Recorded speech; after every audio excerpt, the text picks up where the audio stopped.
no matter the location. From O-A-K-L-A to L-V, I'm a Raider. Raider Nation, what's going on? You're watching the Raiders Report, and on today's show, we're going to look at some news and rumors, and when I say news and rumors, I'm really going to put this in quotations because what people are fighting about on Twitter and Instagram absolutely blows my mind. We're going to talk about Derek Carr. We're going to talk about the Raiders running back coach Kirby Wilson, and we're also going to talk about a free agent that a lot of people want this team to go out and re-sign, and 3 draft picks that Matt Miller and I are keeping our eyes on. So, here's probably the biggest story going on right now around the Las Vegas Raiders. It's Derek Carr and the fact that he posted a picture on Instagram with a weighted vest on. So then an NFL analyst named Kleinman simply implies the fact that he was wearing the vest for the inauguration yesterday. Derek Carr flips out on Twitter. Raider Nation flips out on Twitter, and now everyone's sitting here talking about everyone should go out and delete their Twitter accounts. If you have no idea what I'm talking about, that's probably a good thing just because this is absolutely ridiculous that we're even talking about it. So here's the thing. This is the picture that Carr ended up posting on his Instagram story. Y'all can see it. It says, "It's that time again." He's wearing a vest. It's pretty simple. Kleinman quote tweeted him and simply just said, "Derek Carr is wearing a weighted vest," and that was it. So then Derek Carr replied with this Twitter beef, and we're going to go back and forth, so make sure you guys stay with me. What's your point? What are you trying to imply? It's a workout weight vest because it's the real start of my offseason training. I said, it's that time again while standing in the weight room in my house. So if you're telling people I'm already back to work, then thank you. Kleinman replied to Derek Carr's tweet and said, "I didn't imply anything actually, Derek. Thanks for clarifying your post." So then Derek Carr went on a Twitter rant. If you want to see all of his tweets, please go check him out at Derek Carr QB. I found the more important ones. It's ridiculous where a camo weight vest with an American flag on it means something negative. I support every president. I pray for every president. I do my best to serve this country, whoever is leading it. Then dudes try and pull people apart for a like. #reach. Kleinman then came back with this. "Derek, I posted your exact post from Instagram onto Twitter. I didn't add anything in except for the time of the post and tag you. I'll admit, I was confused about the timing of your post given what happened recently and what happened today, and I'm glad you clarified. Take care." They've made amends. They seem like it's all good. But you know what? I have my 3 reactions from this, basically. My first one, admit that you were trying to imply that Derek Carr was wearing that weight vest because of everything that happened last week with Trump and storming the Capitol. When you're wrong and you get called out, man up and just admit what you were implying. In terms of for Derek Carr, you are the NFL quarterback of the Las Vegas Raiders, and I know you're used to getting a lot of, we'll say, heat. All I'll say is this. Maybe just have a little bit more situational awareness. I'm not saying anything that you did was wrong. However, maybe just have a little bit more situational awareness. But I will say this. I'm glad that he's putting in the work. I know Derek Carr has worked very hard. When you saw him last offseason, I know a lot of players that I talked to said it was one of the hardest off seasons they have ever seen him work. And now you see him entering year 8. He's still trying to be able to prove that he is this franchise quarterback. So weight vest or not, I don't care. The more important thing that I'm happy is he is already getting ready to get to work. So, I want you guys to pick a side. That's what we do here at the Raiders Report. I was actually surprised on the amount of people that were taking Kleinman's side on Twitter. Most Raider fans, from what I've seen, have taken Derek Carr's side. But how about this? Settle the debate. I'm going to make this the pinned comment on today's video. So while you're getting hit with that YouTube ad break, scroll on down and let me know. Type C for Derek Carr or K for Kleinman. NFL playoff football. I can't freaking wait. Obviously, I'm hoping the Raiders are in it next year, but anytime I can watch football, man, I'm ready to do it. And Sunday, we got a fun slate of games. The Buffalo Bills at the Kansas City Chiefs. Buffalo, they are 3-point underdogs in this one. The over-under, 54 points. Now, Buccaneers and Packers. This is going to be another game that I'm definitely going to have my eyes glued on. I want the Packers to win. I want the Buffalo Bills to win. And if you want to go bet on either of these games, or if you want to bet on both games, you can do it at our sponsor, BetUS. But how do you get hooked up with the best deal on the internet? Chatsports.com/Raiders. Promo code right over here, Raiders125. It gets you 125% deposit bonus. When I say it's the best deal on the internet, that one's for Chucky heads. Believe it, baby. Seriously, jatsports.com/Raiders. Promo code Raiders125. If you're wondering what my picks are, they have not changed throughout the entire week. I'm going to stick with my guns. I have the Packers covering 3.5. I got the Green Bay and the Tampa Bay Buccaneers game. Give me the over. 51.5. That Packers offense is clicking. Bills, they're going to win this game. They're going to cover against the Chiefs, and I'm actually going to go the under. I know when people talk about Josh Allen, Patrick Mahomes, they talk about offense. Well, guess what? Mahomes is still going to be a little bit banged up. They didn't impress me against the Browns anyway. And for the Bills and Josh Allen, I mean, they didn't look very good against the Ravens. Go all the way back to when these two teams met earlier on in the year. I believe the score was 25-17. Last time I checked, that's under 54. So if you want to go bet on who's going to win the Super Bowl outright, you can do that also. Right now, you see all the odds are up on screen, and I encourage you to go put your money where your mouth is. It's chatsports.com/Raiders. Promo code Raiders125. If you want to know who I bet on, I'm going with the Bills at plus 300. We got a little bit of a coaching update to hit you with here. Kirby Wilson. Could he be leaving the Raiders and be the next offensive coordinator with the Seattle Seahawks? So the Seahawks are deciding to interview Wilson, which doesn't really surprise me. He is a well-regarded coach and a well-regarded, we'll say, player coach, which is exactly what Pete Carroll is. However, the Seattle Seahawks have been doing some questionable interviews, if you will. Wilson is coming right after Adam Gase. As much as I like Kirby, I do actually think that this would be a step back for Seattle, because if you have Russell Wilson, I know Pete Carroll in this offense once in a while want to run the football in Seattle.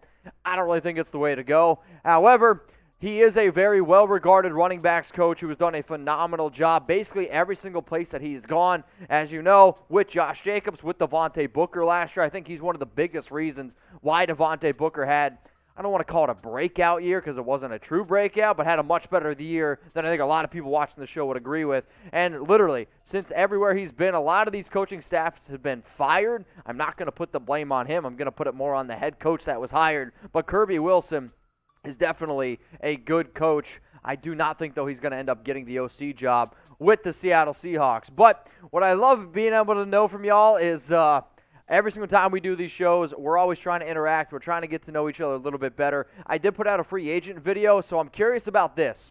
Who is the Raiders' top free agent that they need to resign? Okay, so and you're watching this on YouTube. If you come across this on Facebook, go down in the comments section and let me know. Coming up here on this video, I'm going to tell you one of the players that's being thrown around as being the top free agent that the Raiders need to bring back. If you don't know who the Raiders free agents are, luckily for you, I made this video here, 2021 free agents. So if you're curious who the 22 players that are going to hit free agency are, seriously, go check it out. And if you haven't already subscribed to the channel, hit the big red button that says subscribe. We jump new videos literally every single day. Hopefully, now that it's the offseason, I might even get to more videos. You never know. Go check out the video. I would definitely appreciate it.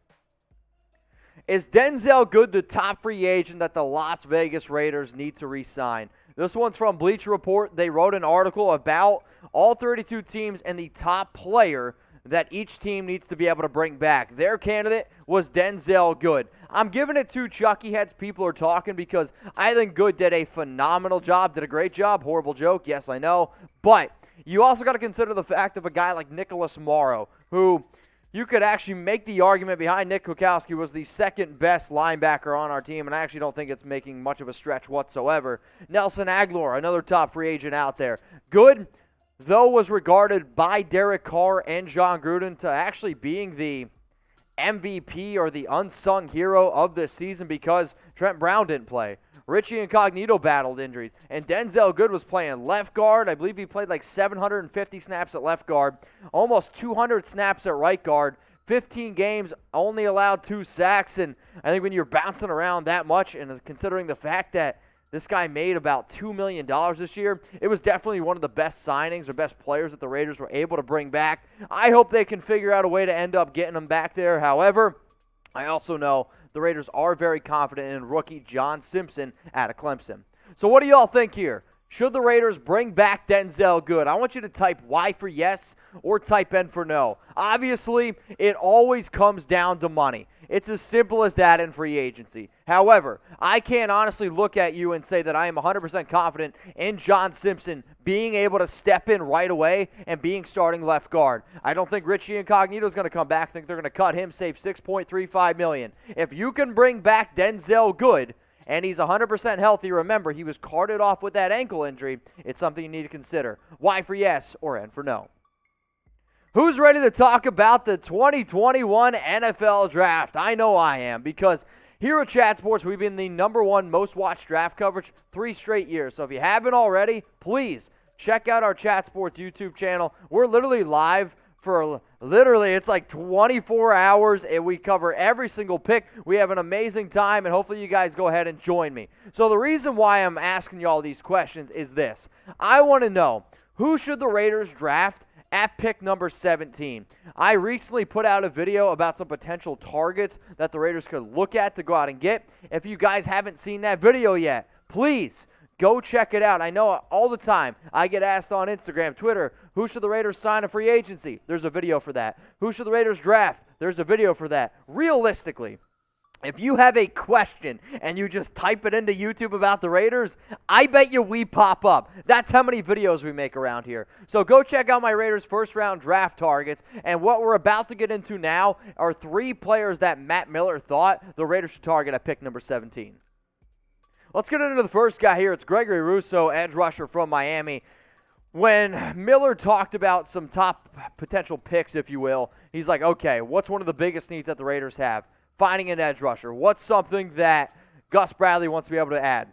A new defensive line. So you get Gregory Rousseau, who he actually doesn't have as the best edge rusher in the draft class, but definitely probably the best 4-3 defensive end, if you will. Now, he didn't play in 2020 because he wanted to sit out. However, when I look at this dude's natural traits, it's impressive. He's got all the tools to be phenomenal. And you got to be able to put up numbers, because I understand so many times people look at a prospect, they're like, oh, I know he hasn't put up the stats, but we can make him work. He put up ridiculous stats at Miami in 2019 as a redshirt sophomore.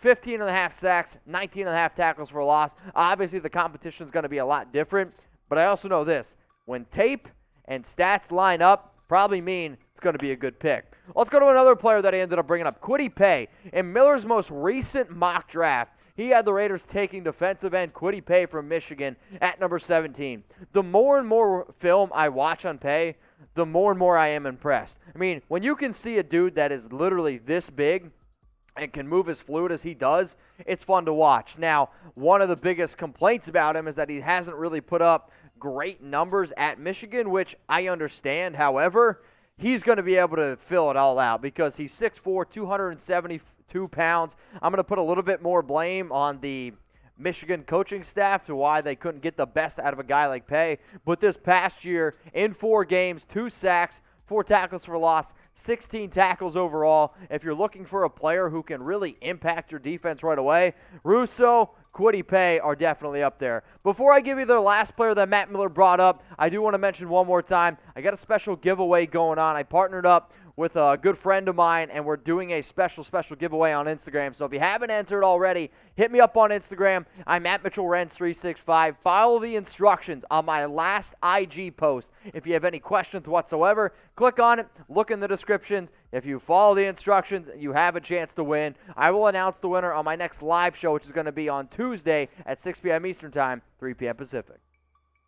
The last player that we're going to bring up here is Daviyon Nixon, defensive tackle out of Iowa. I like Nixon. He is a good player. However, I do disagree with Miller on this one, that he is a player that this team should go out and look for and taking at pick number 17. Is he one of the most underrated prospects in the draft?